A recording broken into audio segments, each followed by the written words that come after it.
Salut à tous, j'espère que vous allez très bien ce matin. Alors, je voudrais ici faire une très courte vidéo. Beaucoup d'étudiants ont la difficulté, n'est-ce pas, de grouper des éléments avec Pixel Lab.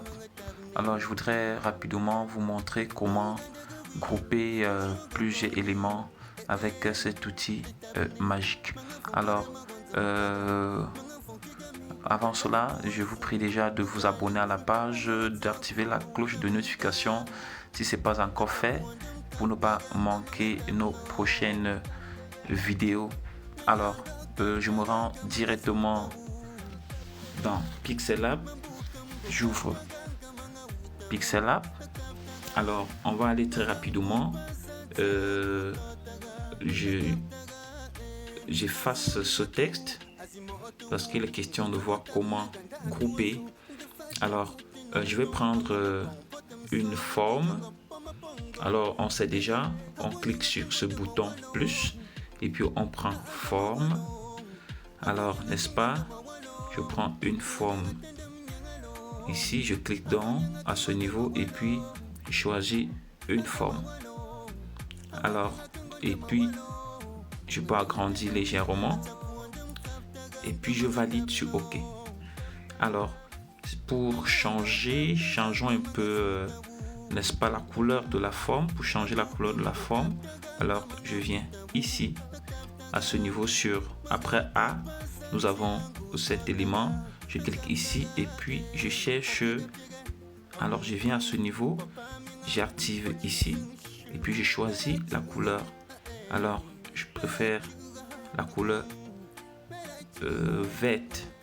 Alors prenons la couleur verte et puis là je valide. Alors ça c'est ma forme. Alors je suppose, je vais également changer la couleur de fond. Pour changer dans la couleur de fond, alors qu'est-ce que je fais? Je viens ici, je dis bien ici où je suis en train de toucher. Je viens là et puis je choisis la couleur de fond. Alors je vais prendre une couleur noire.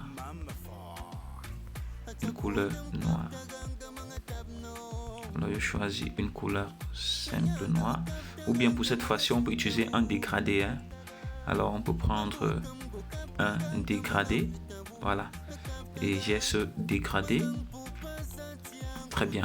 Alors qu'est-ce que je fais? Je valide. Alors je valide. Et maintenant, ce que je veux faire, c'est quoi? C'est que je souhaite ici dupliquer cette forme. Donc je veux dupliquer la forme. Pour dupliquer la forme, donc je sélectionne, je viens dans ici, je viens sur ce petit crayon juste à côté de la clé, et puis je clique ici pour dupliquer la forme. Alors une fois quand je duplique la forme, je reviens ici. Alors quel est l'intérêt? Moi je veux tourner cette forme, donc on va faire une petite création. Alors je veux tourner cette forme pour avoir quelque chose. Alors pour mieux le positionner, qu'est-ce que je fais? Je viens ici à ce niveau et qu'est-ce que je vais choisir, n'est-ce pas? Position, et puis je peux ajuster. Voilà, je peux ajuster ainsi. Je pense que c'est bon. Alors maintenant pour grouper les deux, parce qu'on se rend compte, si je ne groupe pas, les éléments vont bouger. Qu'est-ce que je fais? Je viens ici pour grouper et je viens en bas du côté gauche où je vois, il y a, n'est-ce pas, un petit tic et puis une croix. Donc en bas, c'est-à-dire à ce niveau, qu'est-ce que je fais?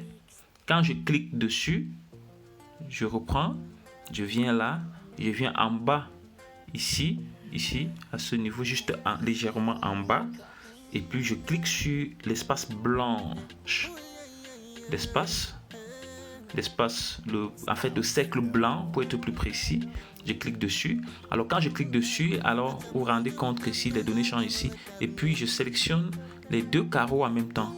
Donc je clique là, et quand je clique, je reviens toujours en bas où il y a la poubelle, il y a un élément comme c'est l'écran, et il y a aussi un autre cercle, donc le troisième cercle. Le troisième cercle, de la gauche vers la droite, je clique dessus. Quand je clique dessus, on me dit confirmation. Êtes-vous sûr de vouloir fusionner les objets sélectionnés? Alors je clique donc sur OK. Quand je clique sur OK, alors on se rend donc compte que les deux éléments sont fusionnés et deviennent comme image. Alors si je reviens, vous voyez, je peux bouger ces éléments sans souci. Voilà. Et même si je veux mettre je veux traiter ça, allons un peu au niveau du trait. Alors si je veux mettre un trait, alors vous allez vous rendre compte que le trait va adhérer directement sur les deux éléments, vous voyez, que je viens de mettre en évidence. Si je veux faire une transformation, n'est-ce pas, vous allez vous rendre compte que une transformation, alors c'est peut-être en 3D, en perspective, c'est pas 3D, vous allez vous rendre compte que il y aura, en fait, cet élément, ça va toucher totalement la forme. Alors, totalement la forme, vous voyez, si je veux faire une rotation, une modification, vous voyez, cette forme sera touchée totalement, vous voyez un peu, voilà. Donc alors je pense que c'était l'objectif de cette vidéo. Bon, si je fais une rotation, là vous allez vous rendre compte que, vous voyez, toute la forme est retouchée, vous voyez, donc la forme, voilà, donc toute la forme est modifiée, voilà. Donc je pense que cette vidéo, bon, là j'annule, c'était juste pour vous montrer. Donc alors c'était juste l'objet de cette vidéo. J'espère que cela vous permettra, n'est-ce pas, de fixer vos éléments pour que pendant votre montage, que les choses ne bougent pas assez. Alors à très bientôt, abonnez-vous à la chaîne, partagez pour permettre aux autres, n'est-ce pas, de bénéficier de ces astuces. À très bientôt et salut.